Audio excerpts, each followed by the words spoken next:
नमस्कार, मैं हूं आमिल बेग। आप देख रहे हैं सिटी बुलेटिन न्यूज़। खबरों का सिलसिला जारी करने से पहले जानते हैं आज की खास खबरें। जिलाधिकारी अनुज झा ने मुख्य चिकित्सा अधिकारी डॉक्टर घनश्याम सिंह और मेडिकल कॉलेज के प्राचार्य डॉक्टर विजय कुमार के साथ राजर्षि दशरथ स्वशासी राज्य चिकित्सा महाविद्यालय गंजा के शैक्षणिक परिसर में स्थापित कोविड-19 के RT-PCR लैब का निरीक्षण किया।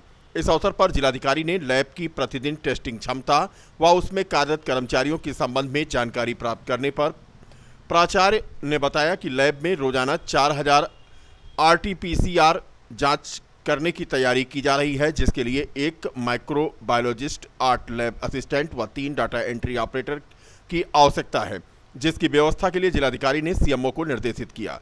इसके अतिरिक्त जिलाधिकारी ने आवश्यकता अनुसार अन्य उपकरणों की खरीद की प्रक्रिया को भी शीघ्र पूर्ण करने और उन्हें क्रय करने के निर्देश दिए हैं। इसके बाद जिलाधिकारी ने चिकित्सा महाविद्यालय कोविड L2 चिकित्सालय दर्शन नगर का भी निरीक्षण किया। इस अवसर पर डीएम ने ड्यूटी पर तैनात चिकित्सकों और उनके स्टाफ की ड्यूटी चेक की तथा अनुपस्थित कर्मचारियों पर कार्रवाई करने के निर्देश दिए। उन्होंने रोस्टर के अनुसार ड्यूटी पर लगाए गए चिकित्सकों व अन्य कर्मचारियों की प्रत्येक पाली में ड्यूटी चेक करके अनुपस्थित पाए जाने वाले पर कार्रवाई करने के भी निर्देश दिए हैं। ऑक्सीजन प्रक्रिया संबंधी व्यवस्थाओं का भी उन्होंने अवलोकन किया। शुक्रवार की रात 8 बजे से लॉकडाउन और नाइट कर्फ्यू एक साथ शुरू होगा। इस दौरान नगर निगम पूरे शहर को सैनिटाइज करेगा। बीती शाम नाका क्षेत्र में नगर निगम ने व्यापक स्तर पर सैनिटाइज करने का कार्य कराया। बता दें कि इन दिनों कोरोना के मामले बढ़ रहे हैं और शहर में अब 2 दिन का लॉकडाउन लगने जा रहा है, यानी शुक्रवार की रात 8 बजे से सोमवार की सुबह 7 बजे तक लॉकडाउन रहेगा। ऐसे में नगर निगम और फायर ब्रिगेड के दस्ते सैनिटाइजेशन का कार्य करेंगे। शहर में लॉकडाउन आज रात 8 बजे से शुरू होगा और सोमवार की सुबह 7 बजे तक रहेगा, यानी इस सीजन का यह पहला लॉकडाउन होगा जो 2 दिनों का होगा। इस बीच नाइट कर्फ्यू जारी है और पुलिस रात में घूमने वालों पर कार्रवाई भी लगातार कर रही है। फिलहाल तस्वीरें देखिए। नाका क्षेत्र में बीती शाम नगर निगम की गाड़ियों ने व्यापक तौर पर दुकान प्रतिष्ठान जो बंद हुए थे उन पर सैनिटाइज किया और कोविड से बचाव के लिए यह सैनिटाइज का कार्य अगले 2 दिन तक युद्ध स्तर पर किया जाएगा। अयोध्या फैजाबाद में कोरोना के बढ़ते मामले को देखते हुए लगातार सैनिटाइजेशन का कार्य चल रहा है। इस बीच में 2 दिन के इस लॉकडाउन में लोगों को घरों में ही रहने की अपील जिला प्रशासन कर रहा है और बाहर निकलने पर पुलिस द्वारा कार्रवाई किए जाने की भी चेतावनी जारी की गई है। कोरोना संक्रमण के बीच अब भक्तों को ऑक्सीजन देने की व्यवस्था बना रहे हैं रामलला, जिसकी शुरुआत भी अयोध्या से कर दी गई है। दरअसल अयोध्या जनपद में संक्रमण की रफ्तार तेजी से बढ़ रही है। ऐसे में ऑक्सीजन की कमी भी देखी जा रही है, जिसको लेकर अब श्री राम मंदिर निर्माण कर रहे श्री राम जन्मभूमि तीर्थ क्षेत्र ट्रस्ट ने भी अपने हाथ आगे बढ़ा दिए हैं। जनपद के मेडिकल कॉलेज में ऑक्सीजन प्लांट लगाए जाने के लिए 55 लाख रुपए का योगदान दिया है, तो वहीं सांसद लल्लू सिंह द्वारा 1 करोड़ 9 लाख रुपए की धनराशि आवंटित की गई है। बता दें कि रामनगरी में कोरोना संक्रमण बढ़ता जा रहा है और ऐसे में जनपद में लगभग 2057 एक्टिव केस हैं। लगातार बढ़ रहे संक्रमण के चलते जनपद में ऑक्सीजन की कमी है, जिसको लेकर श्री राम जन्मभूमि तीर्थ क्षेत्र ट्रस्ट ने गाजियाबाद के झिलमिल कंपनी को अयोध्या के राजा दशरथ मेडिकल कॉलेज में 2 प्लांट लगाए जाने के लिए पहली किस्त लगभग 55 लाख रुपए ट्रस्ट ने भेज दिया है। ट्रस्ट के महासचिव चंपत राय के मुताबिक मानव और जल कल्याण के लिए ट्रस्ट के द्वारा यह फैसला लिया गया है। विषय आया था, मूलतः अनिल जी के सामने ये विषय आया और स्वाभाविक ही अनिल जी को अच्छा लगा कि कोविड में समाज की सेवा में जो किया जा सकता है करें। तो आज की आवश्यकता थी ऑक्सीजन गैस, तो फिर ये हुआ एक पूरा प्लांट लगा दिया जाए, छोटा प्लांट। तो मेडिकल कॉलेज में लगाएं और हमने कहा ठीक है, हमारी ओर से 2 प्लांट लगा दीजिए। और हमने प्लांट लगाने वाली जो फर्म है वो दिल्ली की है। झिलमिल कॉलोनी, यमुना क्रॉस करके जो गाजियाबाद का हिस्सा, उसे यमुना पार कहा जाता है। तो हमने उसको जितना आवश्यक धन था आज वो ट्रांसफर कर दिया। जब प्लांट लग जाएंगे तो समाज का भला होगा। क्या ट्रस्ट ने उनको प्लांट लगाने की कोई समय की प्रतिबद्धता भी बताई है? नहीं, ये हमारा काम नहीं।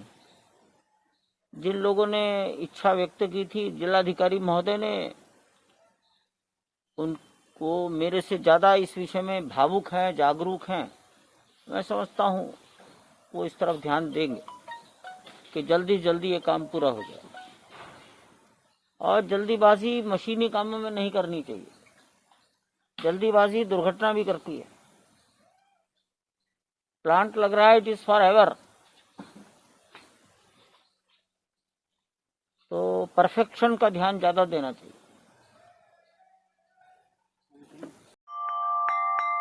बढ़ते कोरोना संक्रमण के बीच बीकापुर तहसील परिसर में अवकाश न होने के बावजूद सन्नाटा पसरा हुआ है।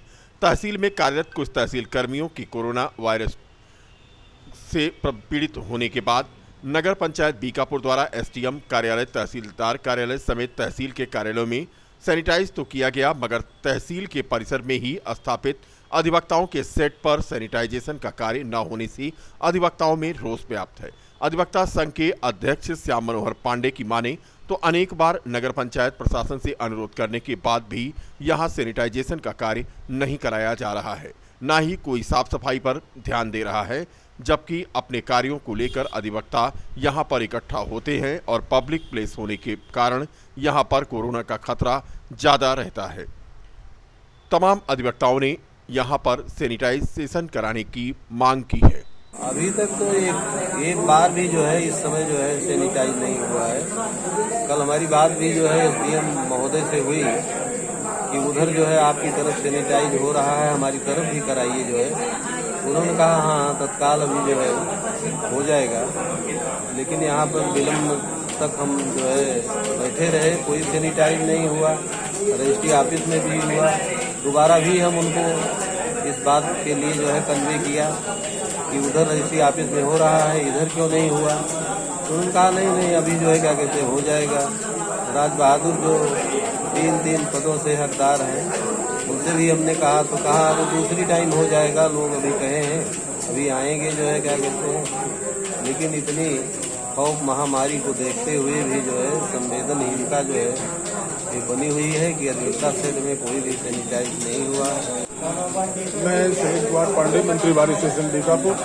मेरी तहसील में आके सेक्शन के रजिस्ट्रार कानून 2 लेवल के 2 अधिकारी, एक सोनू, एक मैडम है और एक पाठक जी हैं। 2 लोग कोरोना पॉजिटिव हुए हैं, इलाज के 2 हैं, मतलब इलाज में है अपने। और तहसील में लापरवाही इतनी ज़्यादा है कि हमारे यहाँ के अधिकारी जो है वो अधिवक्ताओं के परिसर में कहीं भी कोई सैनिटाइजेशन नहीं करा रहे हैं और सुरक्षा की या टेम्परेचर नापने की कोई व्यवस्था नहीं की गई है, जिससे अधिवक्ताओं में और जो लोग भी बातकारी जनता जो खुद अपने बहुत महत्वपूर्ण कामों के लिए आ रही है उनके जीवन को खतरा बना हुआ है।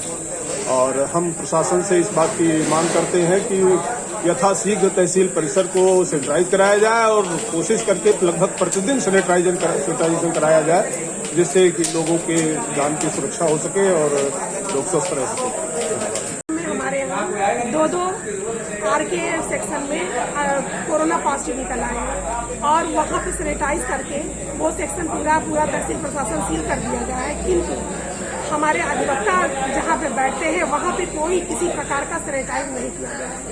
ये नगर प्रशासन और हमारे तहसील प्रशासन की कमियां हैं, जिनको हम लोग सह रहे हैं और हम लोग इससे ग्रसित, बीमारी से ग्रसित हो सकते हैं, जो कि यहाँ पे सैनिटाइज करना बहुत ही आवश्यक है। मैं आलोक सिंह एडवोकेट, तहसील परिसर बीकापुर, जनपद अयोध्या।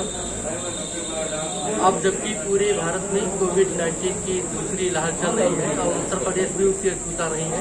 पूरे उत्तर प्रदेश में कोविड-19 की लहर बहुत तीव्र गति से चल रही है, तो इससे बीकापुर तहसील में स्थिति नहीं है। आजकल की स्थितियाँ यहाँ है कि पूरे बीकापुर तहसील परिसर जो ऑफिस है उसको सैनिटाइज तो करवाया जा रहा है, लेकिन हमारी अध्यक्षता सीटों में अपार गंदगी भरी पड़ी हुई है।